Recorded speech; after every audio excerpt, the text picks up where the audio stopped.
If you're about to bring home a baby diagnosed with neonatal abstinence syndrome, or you're in the middle of it right now, I want you to hear this first. You are not failing. It might feel like you are, but you're not. I promise.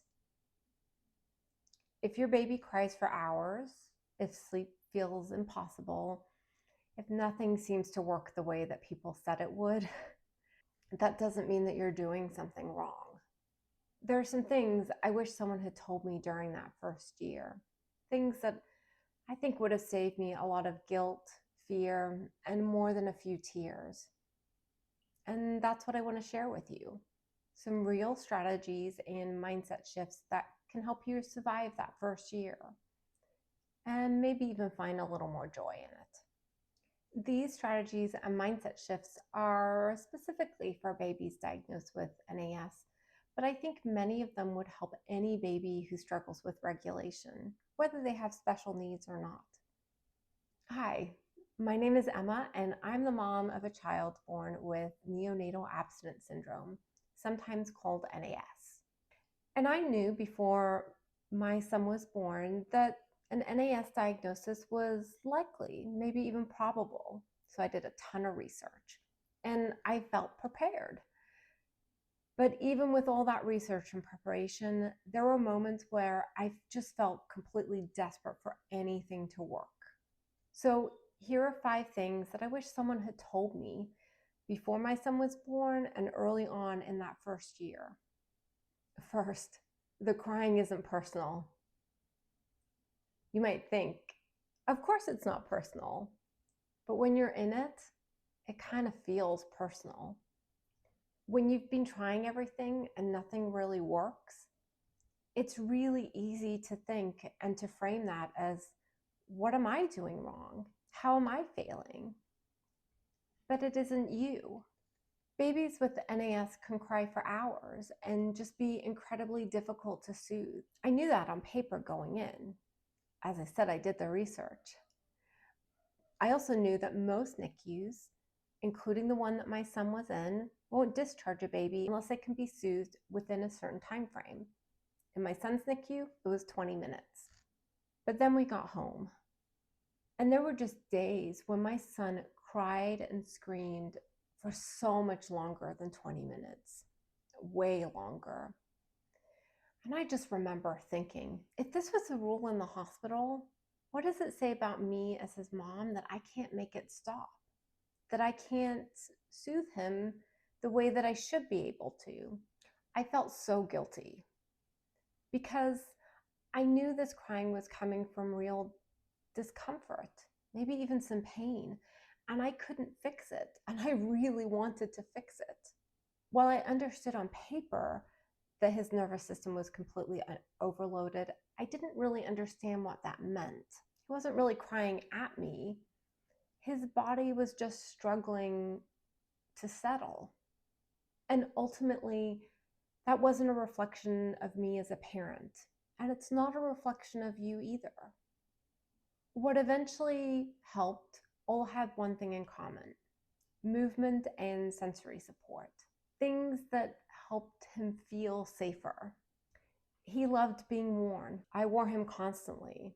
We used the baby Catan, but honestly, the brand doesn't matter. Any wrap, any baby carrier. What mattered was that he was close and contained and he was moving with me. Up and down movement was huge for him. It's one of the things that we learned in the NICU. And once he had enough neck control, he loved the jumperoo. Even now, years later, movement still helps regulate him on bad days. Things like a trampoline or dancing helps calm him down. We also leaned hard on a swing. That car ride vibration setting was magical for us. So if you are trying to decide where to spend your money on that first year, personally, I prioritize something like a swing, something that provides some sort of rhythmic movement.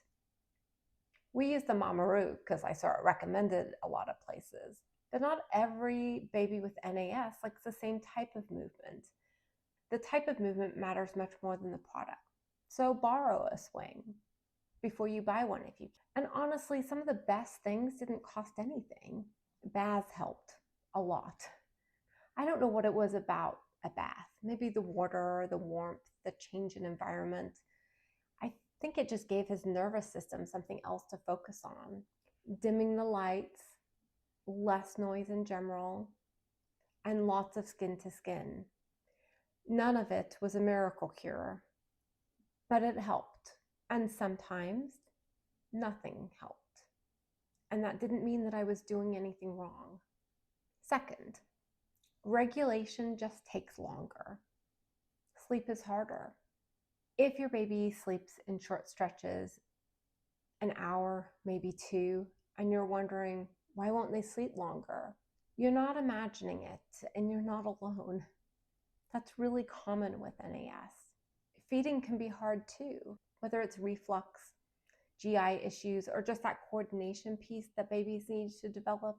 You might have tried every bottle. You might have really wanted breastfeeding to work to find out that it just doesn't.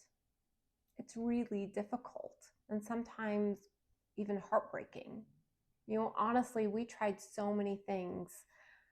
I felt like sometimes I was throwing spaghetti at the wall and just hoping something would stick, and sometimes nothing did. The one thing that we didn't try that I almost wish that we could have is those vibrating bassinets like the snoo. And that's mostly because I learned about it too late. I know they're really expensive, but I was desperate for sleep. So if I'd known about it, I think I would have definitely tried it. I did use a bedside bassinet. Having him right next to me mattered a lot more than I thought it would. When you're truly exhausted and you feel like you can't get up, then having your baby right next to you can be really helpful because it's one less thing that you need to do in order to get to your child. And then swaddling also helped a lot before my son could roll over. The pressure from swaddling, I think he seemed really calming for him. I suspect you've tried swaddling, but if you haven't, I would give it a shot. For bottles, we use Dr. Brown's because that's what he used in the NICU. And that actually helped teach me a valuable lesson. If something works, don't change it just because someone suggests something else or because you see something on a video or on an Instagram post about something else. Consistency matters. And you're allowed to stop experimenting once you find something that you feel helps. Third, you are going to need a thick skin. And this part is hard. No matter how you became your child's parent, you're going to run into people who just don't get it. People who think your baby is just fussy, or that you're overreacting when you pick up your child the minute they start to cry. And when I compared notes with my friends, I felt like I got a lot more opinions because my baby was obviously struggling a lot more.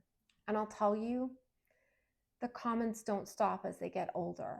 So the sooner you can develop a thick skin, the easier it will get as they get older.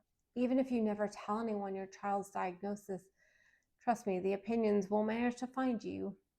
And most of them are going to come from people who have never parented a child with NAS or any sort of special need. And yes, it feels unfair that you need to develop a thick skin while you're exhausted and overwhelmed, but it's necessary. And just so you hear this clearly, you don't owe anyone an explanation for the way that your child is, even if you feel like you do at times. You don't. Fourth, you are going to need as much support as you can get beyond just your family and friends. And that isn't failure, that's just reality. That support can look like early intervention, finding the right pediatrician or family doctor, and this matters, support for you.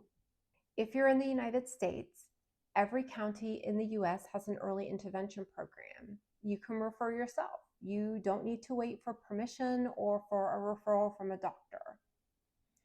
In many states, NAS automatically qualifies a child, even if there aren't any obvious delays. Early intervention can help with so many different things, from feeding to physical therapy, speech, and even sleep. And even if your child doesn't have any delays, they can keep an eye on your child, track their development, and help you catch anything should there be a delay later on. Another program I loved when it's available is Parents as Teachers. It supports you as a parent, not just your child. If any of this feels overwhelming, then I would recommend that you try and keep it simple. If you just Google early intervention plus your county and state, you'll find early intervention in your area. If you're outside of the US, then Googling special needs and early intervention, you might find something too. Finding the right pediatrician is really important. If you have access to a developmental pediatrician, that's fantastic. But there can be really long waits to get into one. I know we had to wait over a year just from our referral. So what matters most is having a provider who listens, is willing to learn, and then refers you to the appropriate people when needed. My son has had two primary doctors. The first is a pediatrician who had NICU experience with NAS. I don't think that he fully understood my son's sleep struggles, but he definitely caught my son's vision issues early because he knew what to look for.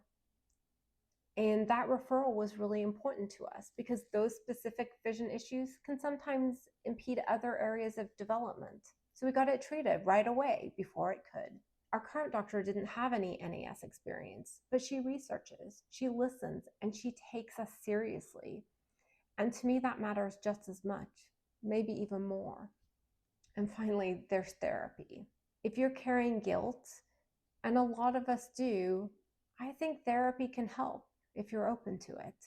I know some parents feel like they've damaged their child or they're damaging their child, but that's not the whole truth of who your child is. And the likelihood is that there's only so much you can do.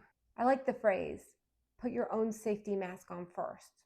And that's really what therapy does for a lot of people. Fifth, your baby is more than a diagnosis. My son isn't an NAS baby. I hear that term thrown around a lot. He's a baby born with NAS. It's part of his story, but it is not the whole story, not even close. He's joyful, he's funny, he's curious. He loves animals and building things and figuring out how the world works. He's a handful, and he does have behaviors, but I think he's incredibly easy to love, even on those hard days. And we have hard days. That first year, I think, is really mostly about surviving. And if you're in the middle of it right now, if you're exhausted, overwhelmed, or you're wondering whether you're doing this right, I want to come back to where we started. You're not failing. Even if it feels like you are, you're not. You don't have to have everything figured out. You don't need a long-term plan or answers for the next 5 years. Heck, you don't know what things are going to look like in 5 years anyway. Right now, it's enough to take things one day at a time or 1 hour at a time. And if an hour feels like too much at the moment, take it 1 minute at a time. I know I had days where I needed the 1 minute at a time strategy. Your baby's more than a diagnosis. NAS is just part of their story. It's not the whole story, and it never will be. If you made it to the end of this, you're not alone in this, and I'm really glad that you're here. If this video helped even a little, then please comment or like this video, or maybe even consider subscribing. Sometimes I think just knowing someone else understands what you're going through can make a difference. And I'll see you in the next one. Bye.